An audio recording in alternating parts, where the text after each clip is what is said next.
मुश्ताक जरगर और उमर शेख। ठीक है, अब इसमें कहानी क्या है कि जो व्यक्ति यहां से विमानों को ले जा, मतलब जो आतंकी यहां से विमान को अपहरण करके ले जा रहे थे, उन्होंने अपने जो कोड नेम थे ना, वो हिंदू कोड नेम रखे हुए थे। हिंदू कोड नेम में एक था चीफ, एक था डॉक्टर, एक था बर्गर, एक का नाम था भोला और एक का नाम था शंकर। यानी कि उन्हें कोई पहचान ना पाए, सबने मंकी कैप लगाई हुई थी और एक दूसरे से जब वो बातें कर रहे थे तो वो बातें कोड नेम के साथ कर रहे थे, कोई भी किसी का ओरिजिनल नाम नहीं ले रहा था। अगर आप इन नामों पर गौर करें तो शंकर भगवान का नाम होता है, भोला भी भगवान शिव का नाम होता है। तो भगवानों के नाम ये आतंकी यूज कर रहे थे। इन्हीं आतंकियों का नाम इस वेब सीरीज में भी यूज किया गया है।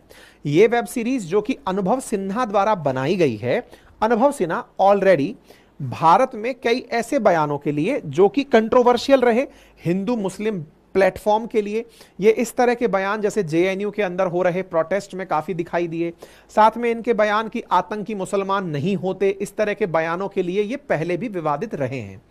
इन्होंने जब इस वेब सीरीज को डायरेक्ट किया तो लोगों का मतलब कॉमन सवाल इनसे यही था कि भैया तुमने इन आतंकियों के नाम जो थे वो तो एज इट इज दिखा दिए, लेकिन किसी को यह नहीं बताया कि ये आतंकी असली नाम क्या रखते थे। इसको बताने की जिम्मेदारी कौन निभाएगा? जब तुम हूबहू वही सब चीजें दिखा रहे हो तो आने वाली जनरेशन, अच्छा विवाद किस बात पे था कि आप लोगों ने ये नाम रख लिए, आज की जो जनरेशन है, जेन जी क्राउड है, वो कल को इन तथ्यों को चेक नहीं करेगी कि ये कोड नेम थे। वो मानेगी कि शंकर नाम का कोई व्यक्ति आतंकी था। तुमने इन कोड नेम को एज इट इज जाने दिया। आज के 10 साल बाद आज की जो जनता है, जो छोटे बच्चे हैं, जो कल को बड़े होकर के इन सब सिनेमा को देखेंगे तो उन्हें लगेगा कि हिंदू आतंकी था। लेकिन तुमने उस जगह ये डिस्क्लेमर देना चाहिए था कि शंकर उसका कोड नेम था, असली आतंकी कोई मुसलमान था। इस बात को तुमने छुपाया, कहीं पर भी तुमने इस बात को नहीं दिया। इस बात को लेकर विवाद हुआ। हाईजैकर्स के असली नाम क्या थे?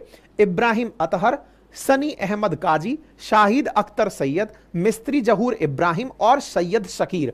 बोले ये असली आतंकी थे। तुमने इनका नाम ना बता करके ये काम किया। तो अमित मालविया, इनके द्वारा ट्वीट आता है और ट्वीट में इस बात को बताया जाता है कि कितना अच्छे से इस मामले में इस तरह की थॉट को आगे डाल दिया गया और कहीं पर डिस्क्लेमर नहीं डाला गया कि कौन था। यह बात जब निकल कर आई तो फिर नेटफ्लिक्स के कंटेंट हेड को सरकार के द्वारा मिनिस्ट्री ऑफ इंफॉर्मेशन और ब्रॉडकास्टिंग के द्वारा बुलाया गया कि भैया इधर आओ और आप आकर बताओ कि आपका इस पर इंटेंशन क्या है। ऐसे में नेटफ्लिक्स के हेड को बुलाकर, कंटेंट हेड को सरकार ने बुलाया और कहा कि यह देश के सेंटिमेंट्स का खिलवाड़ होगा। ऐसे में इसकी तरह से एक रॉन्ग तरीका लोगों तक पोर्ट्रे होगा। बेहतर होगा कि इसमें सारे डिस्क्लेमर्स डाले जाएं।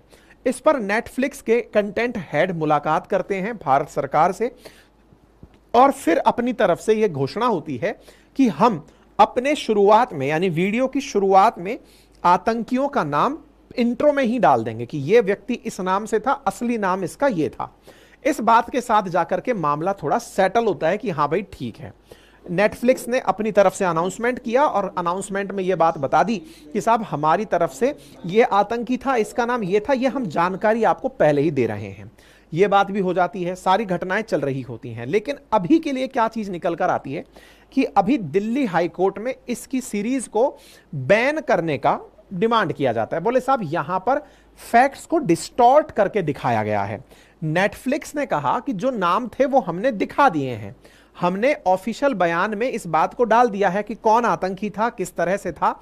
वर्ष 2000 में भी भारत सरकार के द्वारा ये साफ जानकारियां दी गई थी, हमने वो जानकारियां दिखा दी हैं। अच्छा, ऐसे में नेटफ्लिक्स सीरीज में जो जानकारी दी गई है वो एक पुस्तक flight into fear the captain story, जो कि उस समय फ्लाइट चलाने वाले कैप्टन देवी शरण और श्री जॉय चौधरी, जो कि एक पत्रकार थे, उनके अपने यादगारों पर लिखी हुई वेब सीरीज है या फिर उन पर बनी हुई सीरीज है।